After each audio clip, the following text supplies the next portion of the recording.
सोमवार व्रत कथा। एक बहुत धनवान साहूकार था जिसके घर धन आदि की कोई कमी नहीं थी, परंतु उसको एक बहुत भारी दुख था कि उसके कोई पुत्र नहीं है। वह इसी चिंता में रात दिन रहा करता था।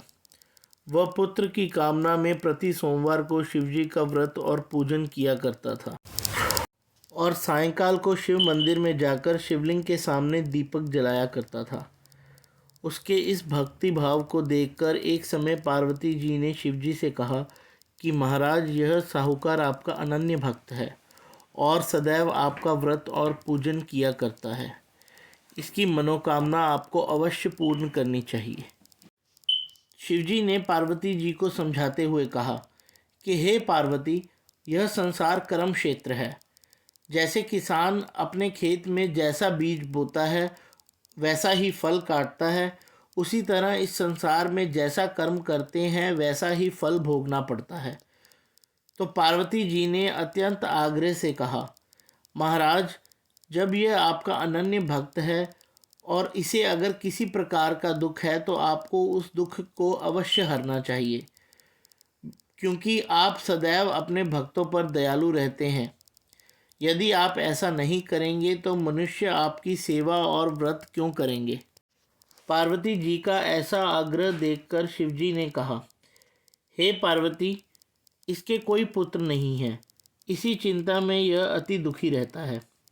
इसके भाग्य में पुत्र न होने पर भी इसको पुत्र प्राप्ति का वर देता हूँ, परंतु यह पुत्र केवल 12 वर्ष तक जीवित रहेगा। इसके पश्चात यह मृत्यु को प्राप्त हो जाएगा। इससे अधिक मैं और कुछ नहीं इसके लिए कर सकता। यह सब बातें साहूकार भी सुन रहा था। उसको कुछ प्रसन्नता हुई और कुछ दुख भी हुआ। वह पहले की तरह शिवजी का व्रत और पूजन करता रहा। कुछ काल बीत जाने पर साहूकार की स्त्री गर्भवती हुई और 10वें महीने में उसने अत्यंत सुंदर बालक को जन्म दिया। साहूकार के घर में बहुत खुशियां मनाई गई, परंतु साहूकार अधिक प्रसन्नता नहीं दिखा पाया और उसने यह भेद भी किसी को नहीं बताया। जब वह बालक 11 वर्ष का हो गया तो उस बालक की माता ने उसके पिता को उसके विवाह आदि के लिए कहा।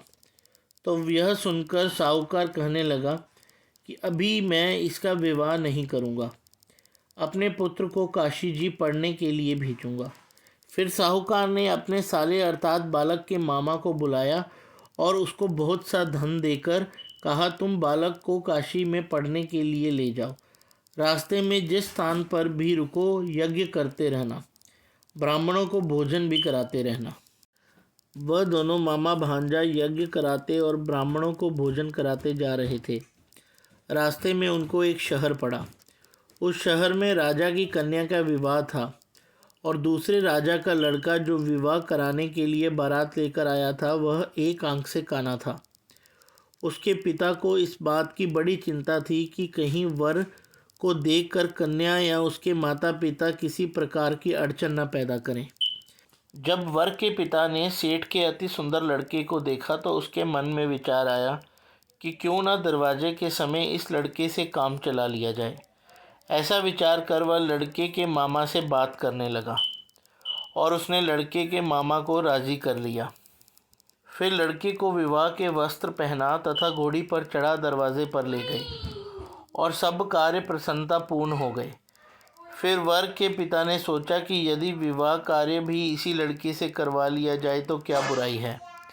ऐसा विचार कर लड़के और उसके मामा से कहा, यदि आप विवाह के बचे हुए कार्य भी करवा दें तो आपकी अति कृपा होगी।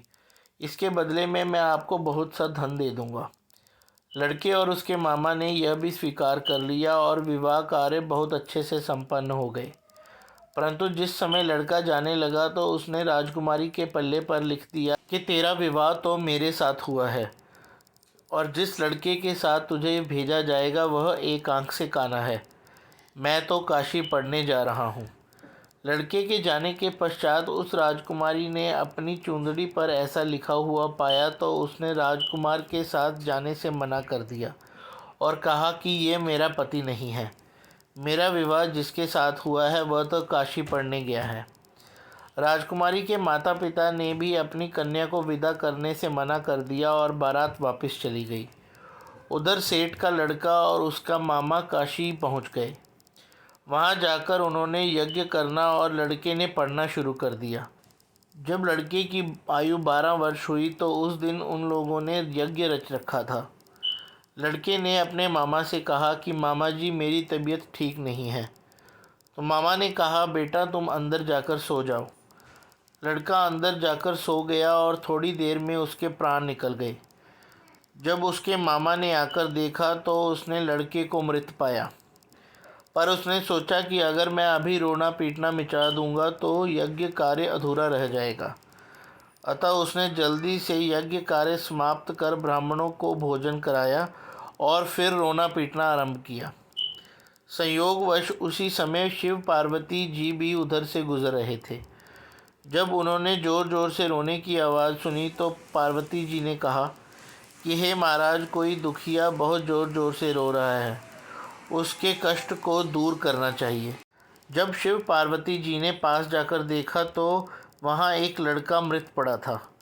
पार्वती जी ने कहा, महाराज, यह तो उसी सेठ का लड़का है जो आपका अनन्य भक्त है। शिवजी कहने लगे, हे पार्वती, इसकी आयु इतनी ही थी, वह अपनी आयु भोग चुका है। तब पार्वती जी ने कहा, हे महाराज, इस बालक की और आयु बढ़ा दीजिए, नहीं तो उसके माता पिता तड़प तड़प कर मर जाएंगे। पार्वती जी के बार बार आग्रह करने पर शिवजी ने उसको जीवन वरदान दिया और शिवजी महाराज की कृपा से वह जीवित हो गया। शिव पार्वती जी कैलाश की ओर चले गए। तब वह लड़का और उसका मामा उसी प्रकार यज्ञ करते तथा ब्राह्मणों को भोजन कराते अपने घर की ओर चल पड़े। रास्ते में उसी शहर में आए जहाँ उसका विवाह हुआ था। वहाँ पर आकर उन्होंने यज्ञ आरंभ किया तो उस लड़के के ससुर ने उसको पहचान लिया और अपने महल में ले जाकर बड़ी खातिर की। साथ ही बहुत दास दासियों सहित आदरपूर्वक लड़की और जमाई को विदा किया। जब वह अपने शहर के निकट आए तो मामा ने कहा कि पहले तुम्हारे घर पर खबर पहुंचा देते हैं। जब उस लड़के का मामा घर पहुंचा तो लड़के के माता पिता छत पर बैठे थे और यह प्रण कर रखा था कि यदि हमारा पुत्र सकुशल लौटा तो हम राजी खुशी नीचे आ जाएंगे, नहीं तो छत से गिरकर अपने प्राण त्याग देंगे। इतने में उस लड़के के मामा ने आकर यह खबर दी कि आपका पुत्र आ गया है, तो उनको विश्वास नहीं हुआ। तब उसके मामा ने शपथ पूर्वक कहा कि आपका पुत्र अपनी स्त्री के साथ बहुत सारा धन लेकर आया है। सेठ ने आनंद के साथ उनका स्वागत किया और प्रसन्नता के साथ रहने लगे। इसी प्रकार से जो कोई सोमवार के व्रत को धारण करता है अथवा इस कथा को पढ़ता और सुनता है, उसकी समस्त मनोकामनाएं पूर्ण होती हैं।